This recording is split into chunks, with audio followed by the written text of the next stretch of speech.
Hello, in this video I'm gonna show you how to generate random IMEI of your Google Pixel 9 Pro Fold. Okay, so let's begin. So currently we are on the IMEI.info page. You can see the link right in here. And now all we need to do is to type our IMEI number right in this bar. So let's click on check IMEI. Now as you can see we have our phone, but now we need to scroll down. Also in here you can read the basic information about the phone. Also if you click on expand info you can see the more information about it, and if you want to read the full device specification simply click on this white button right in here.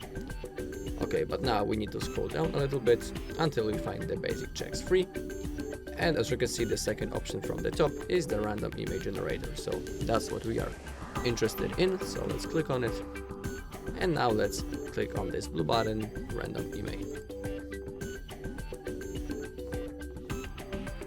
Okay, now we have the random IMEI numbers generator, and as you can see below, we again have the brand, the model, and the 10 random IMEI numbers right in here. So if you want to copy the specific one, simply click on it right in here.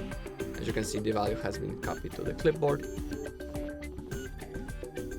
And now, if you want, you can also copy all IMEIs by clicking this white button. And if you want to generate IMEI for other brands, click on this blue one. Okay, so that's all in this video. Thank you all for watching. If you find this video helpful, please leave a like, comment and subscribe.